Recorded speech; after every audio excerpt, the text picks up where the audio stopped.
Merci beaucoup, Monsieur le Président. Messieurs les ministres, nuyu naa leen samay mbokk député askanu Sénégal. Monsieur le ministre, au vu de la réponse que vous m'avez servie en commission et qui vient d'être présentée ici lors de la lecture du rapport, vous n'aviez pas très bien saisi en fait ma préoccupation. Je disais tout simplement que ce projet de loi numéro 25/2026 a été pour l'essentiel élaboré par, vous l'avez dit, la Direction générale du chiffre et de la sécurité des systèmes d'information, composés des agents du chiffre. Je disais qu'en 2014, il y a une loi qui a été votée ici à l'Assemblée nationale pour instituer une indemnité spéciale de discrétion professionnelle permanente et définitive en 2014.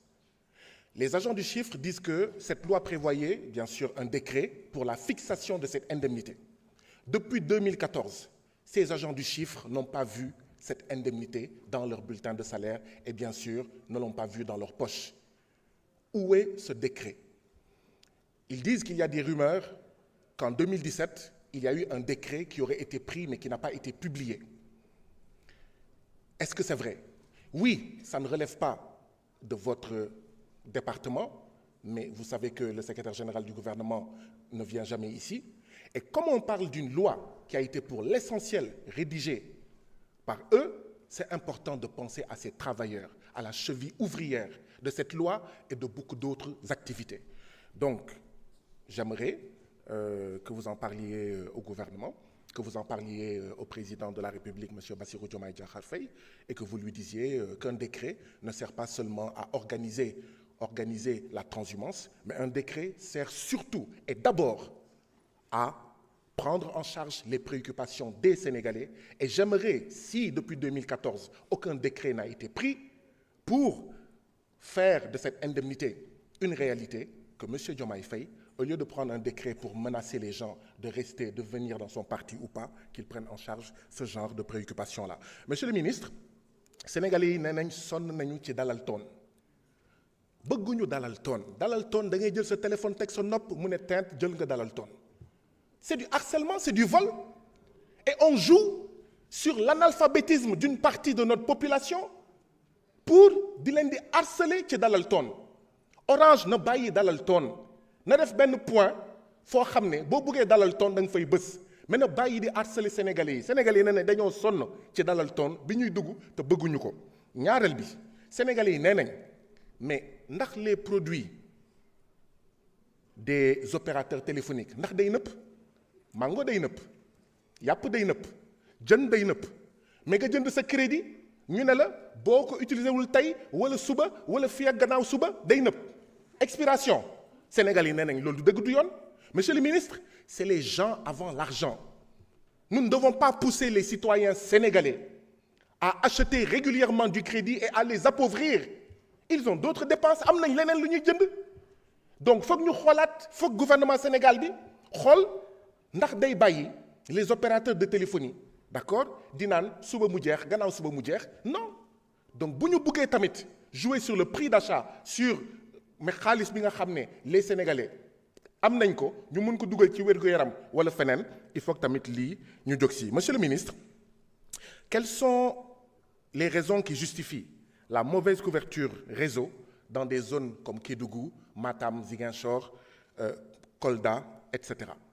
Monsieur le ministre, est-ce que la Sonatel investit dans la recherche-développement au niveau des universités, notamment en matière numérique? Monsieur le ministre, sujet de rédaction, est-ce qu'il y a une crise?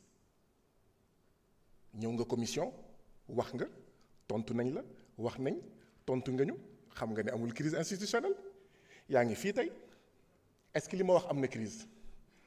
samay ñeent fukki naataango dinañ ñëw wax fii di nga gis ne amul crise boo delloo na nga wax président Bassirou Diomaye Diakhar Faye na bàyyi di fay ay journalistes ak ay chroniqueurs pour wax ne crise am na. Crise amul de xam nga lan moo am crise de la discipline indiscipline mais xam nga lu am crise amu fi trahison moo fi am xam nga lan moo fi am bu dee crise am na fi crise des valeurs mais candidat ca wax ca gor ca wax ca waaye crise institutionnelle amul nañu bàyyi di fay ay nit di wax crise am na fi pour dal ci kaw Ousmane Sonko dal ci kaw assemblée bi crise amul wax ko président Bassirou Diomaye Diakhar Faye na bàyyi di fay chroniqueur ak ay journaliste pour mousser une crise qui n'existe que dans sa tête te régler la crise des valeurs la crise de l'assainissement dañoo war a assainir l'arène politique sénégalaise changer ni ñuy defee politique te bañ di war askanu Sénégal di clignoter à gauche en campagne électorale buñ la falee nga tourner à droite loolu dafa war a jeex donc crise amu fi mën nga ñëwaat tey ñëwaat suba ñëwaat gannaaw suba on va t'accueillir on va vous accueillir comme il faut et on parlera des problèmes des Sénégalais je vous remercie.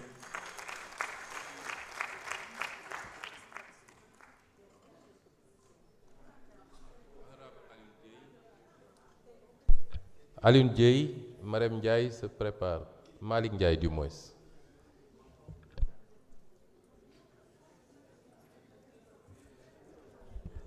Merci, Monsieur le Président.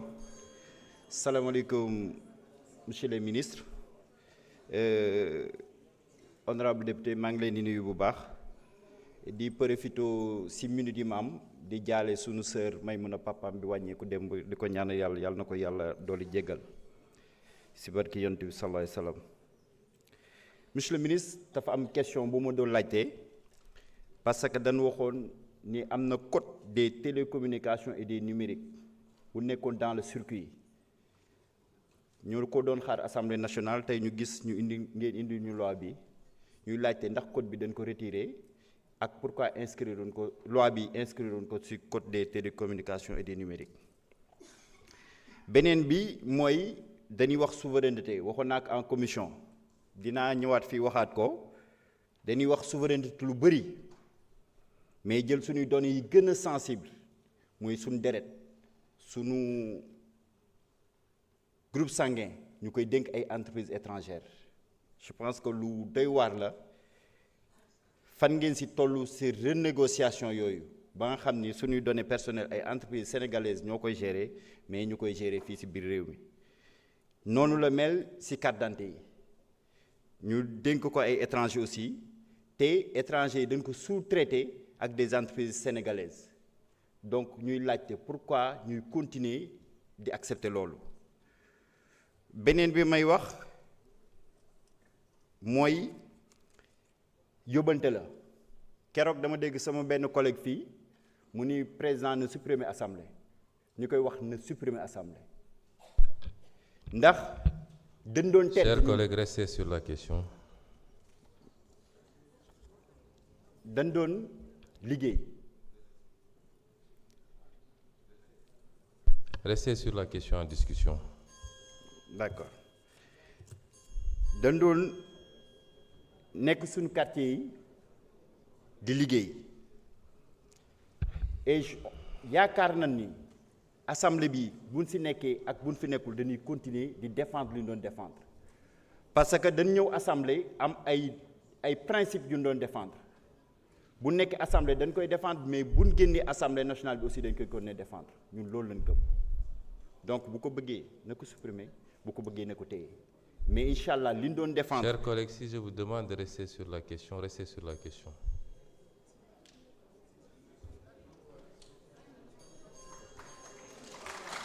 Merci.